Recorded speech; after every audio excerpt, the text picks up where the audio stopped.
Okay, last one, and I should warn you, this is probably going to involve a lot of the dialectic move. So, nostalgia. And how does nostalgia function in this? And this this kind of in a way ties back to everything. So I want you to be thinking when you think about nostalgia in this piece. I want you to be thinking about the Gothic and science fictional thinking and Afrofuturism in the way that Afrofuturism looks forward by looking back. So this uh, this does sort of the opposite. This sort of looks backward by looking forward, like technology in Afrofuturism. This is weird because I'm mirrored, so I'm never sure which way my hands are supposed to flow. In Afrofuturism, the path to the future is through the past, right? Like you get in touch with something ancestral, and that allows you to move into the future, into future space. Here, actually, technology is allowing you to move back. Technology, the step forward enables nostalgia, and we want to separate nostalgia from historicism. Like nostalgia is not trying to move back to an actual historical moment. It's trying to move back to an idea, almost like an aesthetic idea of what the past was like.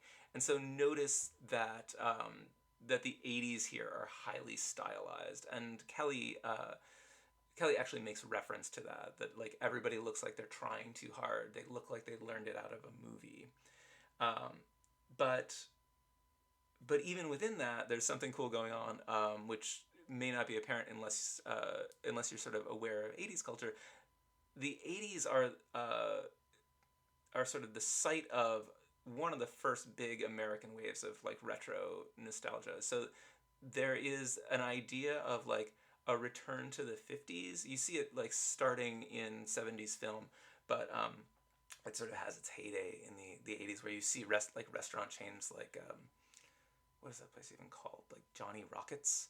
But not that one, because that came later. But these places that you could go into, and they would look like a '50s diner, except they're nostalgic, so they look like the idea of a '50s diner. Um, there is like a really complex joke in an episode of BoJack Horseman where they go to a retro '80s, retro '50s diner. Um, that's neither here nor there. But this idea of you're going to a past, but it's not the real past. It's this nostalgic vision of the past, and so you see that in Tucker's. I think is meant to evoke that in referencing the Francis Ford Coppola film, but also in just sort of what it is like, that you have like, oh, it's video games, and it's this sort of hodgepodge of '80s music that is not really club music from the '80s. Not that I know, I was like 10. But um, and then there's this question of like what we are nostalgic for, and um, and when we enter into that idea, when we start thinking about that, we do really have to think about the fact that this is a queer narrative, and that queerness and the '80s go together in ways that this text does not engage.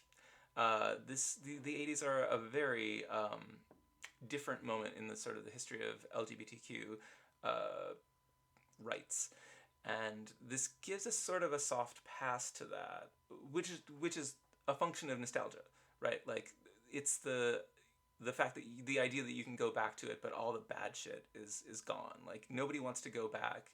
Nobody is going to say like, oh, you know what would be nice is if we could go back to the AIDS crisis. Um, but so a couple things are functioning here. One, I mentioned that the quagmire um, is to some extent referencing the visual aesthetics of cyberpunk. It is also referencing a sort of stereotypical '80s view of gay culture and queer culture, in a way that doesn't sit really well with me.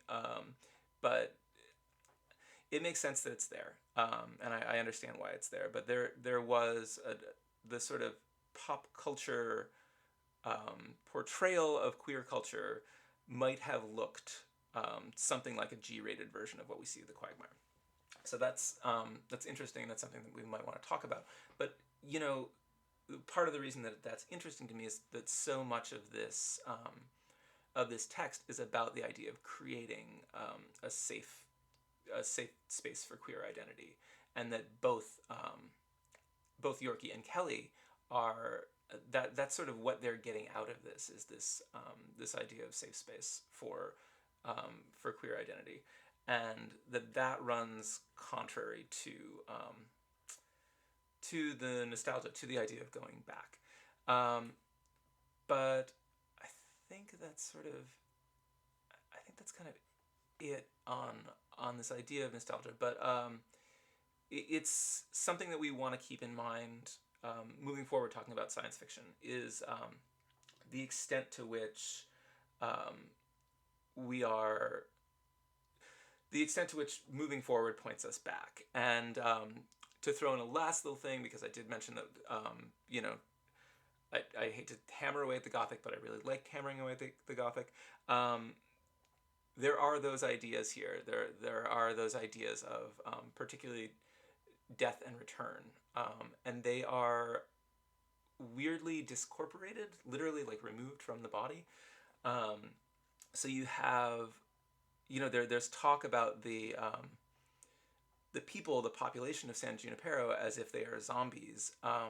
And when we think about zombie, we're thinking about a body that has had mind removed. And here we have the exact opposite. Ooh, dialectic move. You have a mind that has had the body removed. And again, there's something that's supposed to be troubling about that. And there's something that I think the text is asking us how we come to terms with that.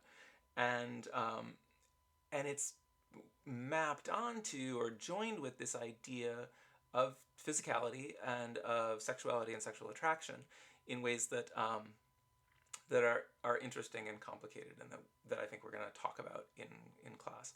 So again, very very basically to recap, I'm interested in the idea of how nostalgia is working here, and the fact that unlike Afrofuturism, where you're talking about moving through the past to get to the future, here you're talking about moving through the future to arrive at a version of the past, and that version of the past has to be sort of stabilized and safe in a way that the actual past might not have been. And here that is dealt with through the idea of queerness and queer identity. Um,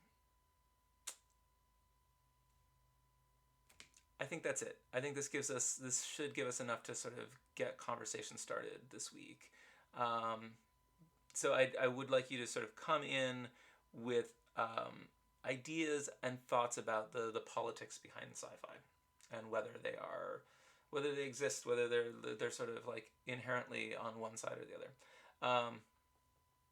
That's all. Talk to y'all soon.